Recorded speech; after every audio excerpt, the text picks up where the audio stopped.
Hello buddy, it's Wyron here with another bit of Total War Warhammer 2 Quick Match gameplay.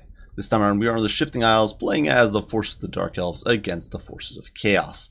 And for this matchup I simply wanted to try a mass shooting build for Dark Elves because one of the things you don't see very often is mass foot shooting for Dark Elves, and you'd think they'd be kind of strong for it with it. They've got fairly cheap, cost-efficient missile units.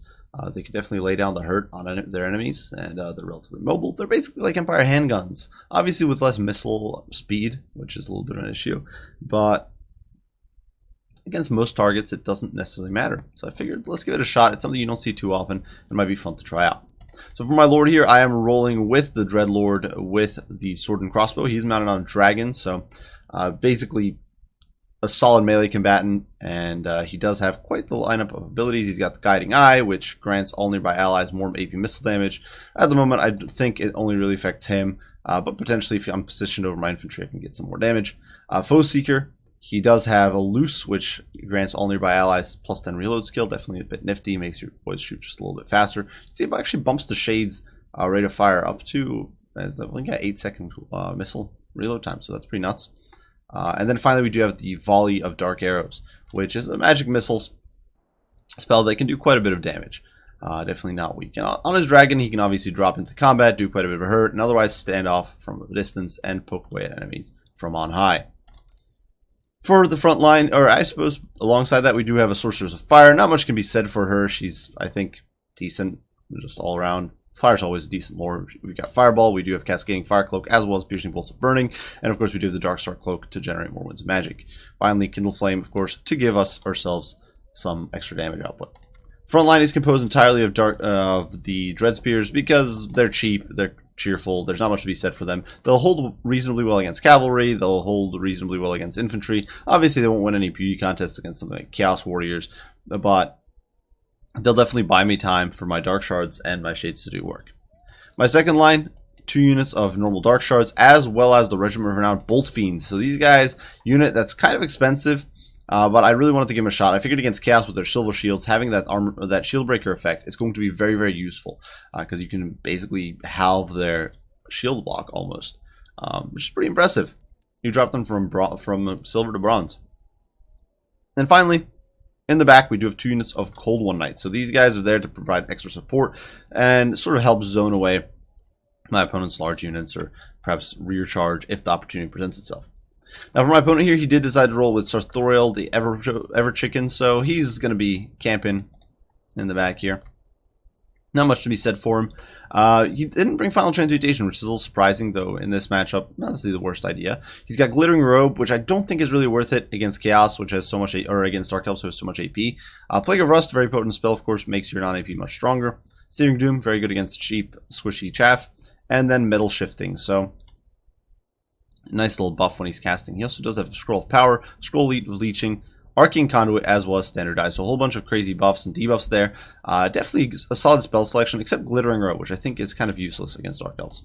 For his front line, my opponent did bring a whole bunch of Marauder Horsemen. His main line of infantry is a mix of Chaos Warriors and Chaos Marauders. Decent front line, will definitely overwhelm my units here. Obviously not the greatest if I'd brought, say, Sisters of Slaughter or Horgoneth Executioners, but against what I've got here, it'll perform rather well. And then finally we do have 2 Dragon Ogres. And these guys are, of course, a great anti-large contingent. Regardless, lines, of course, are going to meet relatively quickly. You can see my opponent simply advancing on me here, trying to throw a few hatchets at me here and there. But I'm kind of just standing still and waiting for him to make his move. You can see we're going to push out here a little bit with our Dread Spears, looking to do some zoning. The Cold One Knights are also pushing forward. Initially, obviously, you always want to be a bit cautious, just because if your opponent has Hell Cannons, you don't want to give him juicy early shots. So we're kind of pushing forward to engage here a little bit. You can see a few hatchets there, flying into my Dread Spears, and actually dropping one of them. Poor guy, got just a bit unlucky. Got an axe to the face, and so he's not going to be coming home to Nagarond. Regardless, lines are kind of standing still right now. My opponent's sitting just outside of my range. Definitely not a bad idea. And trying to find a angle with his throwing axes, who are trying to zone away. You can see a Searing Doom does go down on my Dark Shards and basically whiffs as the Bolt Fiends do start unloading. And I decided to simply focus out a unit of Chaos Warriors, figuring, you know, let's drop their shields. You can see that shield breaker effect coming into play. These guys are now down to 31% block chance. So, you know, losing 24%, definitely not bad. And in the meantime, though, some of our dark shards over there zoning away enemy skirmishers. Unfortunately, the Ever Chicken diving into my poor shades with great swords. We were able to extricate them as our lord, as well as the Cold One Knights do dive in on Sir Thoril and start beating the snot out of him. Casting Glittering Robe here, in my opinion, a very big mistake. It's essentially a waste. It's standard die, obviously, huge help, can help you potentially squeak away, but yeah, in my opinion, using Glittering Robe there is just not going to cut it. That said, my opponent is able to find an angle and squeak past the Cold One Knights as well as the Dragon, just barely sort of sneaking through, and is making a run for it. In the meantime, the Bleak Swords here got the Dread Spears got completely crushed. Chaos Marauders, Chaos Warriors, and the Chaos Horsemen just recharging them and dumpstering them. In the meantime, Dragon Ogres diving in, and a Searing Doom going down. My poor Dark Shards knocking down a few models, and more importantly, completely disrupting the formation, and really quite devastating. In the meantime, though, I'm trying to shut down Sir Thoril, trying to kill him, but of course he is unbreakable, so if you do not kill him all the way, if you do not kill him until he's dead, he will always come back and be a thorn in your side. In the meantime, the Dragon Ogres, you're trying to pile through the front line as everything crumbles, and this was absolutely disastrous, because right now, I'd kind of gambled on my front line holding, and instead it cracks and falls. Over here, the Dragon Ogres do engage on the Shades with great weapons, but Shades being Shades don't give up so easily. They're actually a fairly competent melee unit. You can see the melee defense is 32. The Sorceress dives in from the rear, getting a rear charge on these Dragon Ogres, and is able to do some work here at point blank range. So the Dragon Ogres are actually breaking under all that missile pressure, as well as the decent melee prowess of the Shades, and we are able to save the line here, which is definitely a nice little win. Meantime, the burning bolts do fall down on these Chaos Warriors and Chaos Marauders, doing a good bit of work, so certainly some things are going our way, but an entire flank has gone very much not our way. Dragon Ogres comboed with Chaos Marauders completely devastate my Cold One Knights. Two Marauder Horsemen are still very much online and still very much doing damage. And I do believe there was one more unit that I guess that got routed off already. And the front line is slowly but surely just being lost in the few places that we're still going on. Now that said, I'm going to take my Lord here and dive in on my opponent's slightly greedy play with the Marauder Horsemen, knowing there's not too much he can do if his Dragon Ogres are not in there. And we're going to try to dive in on these Marauder Horsemen, get them to rout, get them off the field. Unfortunately, Scroll of Leeching hitting me, so that's going to be mitigating all of my Winds of Magic. But you can see here the Dragon Ogres actually pull back. And once again, that use of Glittering Robe, which I just don't think is worth it. I think you're better off just spamming Piercing Bolts or Searing Doom. But my opponent is not doing that, and you can see as these Dragon Ogres stop for a mere second, they immediately take a pounding from the Dark Shards from all angles, and that is very, very brutal stuff. They don't want to be doing that. And over here, Dreadlord does dive in, committing against Sir Thoril, trying to get some damage in. Unfortunately, just routing the Chaos Marauders, getting a bit distracted there, but what can you do? Now, the interesting part of this stage is that my opponent is running out of mobile options. He does still have some cavalry, but my Sorceress over here is courageously chasing off the Dragon Ogres. So once she's able to remove them from play, she's of course very quick. She's got 92 speed on her horse.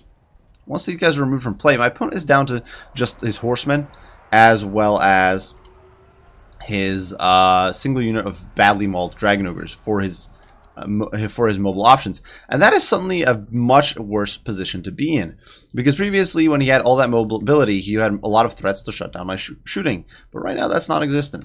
So Sir Thoril here is getting run down. You can see he's down to 30 HP, actually gets knocked over, which saves him from taking damage. The Dread Spears here fighting tooth and nail with that temporary buff, I think, from the Murderous Prowess. They were able to hold just a little bit longer, and in that moment of opportunity, I'm able to maul Sir Thoril very, very badly there. Unfortunately, the Dragon Ogres do push through, so Thoril actually squeaks away on 30 HP, which is insane. Now, the Dreadlord here is chipping away at these Dragon Ogres. He's able to kill them pretty good, but this is definitely not great. If my opponent is able to do a lot of damage here to the Dreadlord, that could be game for me. Unfortunately for him, though, Sir Thoril actually gets killed there, I do believe, by my Dreadlord firing from Dragonback, and things are looking up, at least a little bit. Over here, with that loss, the Marauder Horsemen are going to start routing, and that is going to make things look a lot better. In the meantime, over here, you can see the Marauders and the Chosen desperately trying to close the gap on my troops, and so we are going to start scattering our troops to the winds and evading engagement wherever we can. The Sorceress, in the meantime, has completed her mission and is now free to return, which is going to be very, very useful. And you can see my Dreadlord there does manage to remove these Dragon Ogres from play, and suddenly my opponent is in a much more grim position, because he's been reduced to this immobile core of infantry, which is relatively easy to zone off. I kind of ignore these Dragon Ogres at this point. They're down to 1100 HP. If they come back, I can always just dive in with the Dreadlord, do a crap ton of damage, and make them rout off, probably a single attack run. And at this point, it's just time to run. Unfortunately, Dark Shards are not quite fast enough to outrun Marauders. They do still have enough speed to catch me, potentially. But in most places, they're going to struggle for sure, especially because they're very tired while my troops are still active.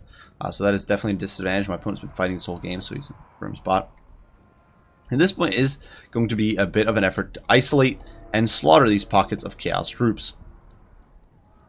So over here, the Shades unfortunately do get caught out because of my bad micro, and that is going to result in them being routed. Definitely not what you want. You can still see how much ammo my Shades have. Over here, the Dark Shards are at a huge risk of being overrun, and that is simply unacceptable. The Chaos Warriors are being a huge threat there. Unfortunately, over here, the Dread Spears are kind of sacrificed to the Chaos Gods, quite literally, as they get overrun by the Marauder Horsemen. We're able to get a counter charge here with the Shades. They actually have a 20 charge bonus, so these guys have better charge bonus, I think, than Great Swords and a lot of other great weapon units, and they're able to get in here and start beating the crap out of these Chaos Warriors. And these guys are not to be messed around with.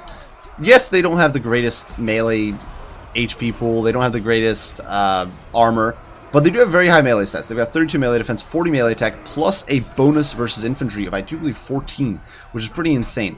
12 in fact, but still, that's pretty crazy, especially given that they're just a quote-unquote skirmish unit, and they're destroying these Chaos Warriors, and they're just going to be able to hold here forever. You can see the Chaos Marauders here trying to get in there and help, which would have been huge, but instead we're able to get a few volleys in there with our Dark Shards and rout them off with terror, so that is huge. Over here in the meantime, Dreadlords does swing around, gets an engagement on top of these Chaos Marauders, as well as the Marauder Horsemen, who are now running out of ammo, and routs the Dragon Ogres instantly, so huge chain routes. And as I mentioned in a previous video, if you can start routing one unit, one weakened unit can result in a chain route that then results in continuous snowball effect of basically -3 leadership for each unit that routes. So now these Chaos Warriors have routed, and suddenly it is going to be a shatter for the poor Dark Elves, and a pure victory. So, can I say my strat was good? Not really, to be honest. It was, well, an attempt to do something. I was trying to get the skirmish infantry build to work in a vein of Empire. The problem is Dark Elves don't have nets, which often enable those builds. They also don't have the same level of cheap front line. Dread Spears are cheap by Elf standards. They're 450 gold, but Empire Shielded Spearmen are only 375. Empire Spears are obviously only 300. You can bring 3 spears for every 2 Dread Spears the Dark Elf player brings. Plus, Empire does have better staying power with its cav. You can also just bring a cheap caster lord like Balthazar Gelt for the Empire, who's much more synergistic with this sort of thing. Obviously, someone like Malekith or Marathi could be decent, but I'm not sure how efficient they would be, because none of their spells are really that punishing the way Balthazar Gelt is really able to punish certain plays. You're able to zone off squishy units with Searing Doom. You're able to drop Final Transmutation to really help a weaker cavalry force fight better. Plague of Rust, of course, all that sort of stuff. Whereas Marathi, you don't have the best spells for that. Malekith, you don't really have the best spells for that either. And I guess a Sorceress is something you could bring. Maybe that might have been a better choice here. Sorcerer's Lord would have freed up some more space. But that's really the only option. Now, the Dreadlord did perform pretty well. Definitely Sword and Crossbow, always a good choice. In fact, he's not bad. Well, maybe not always, but almost always a good choice. You've got quite a bit of sting power. You can do a lot of range damage, and obviously not terrible in melee by any means.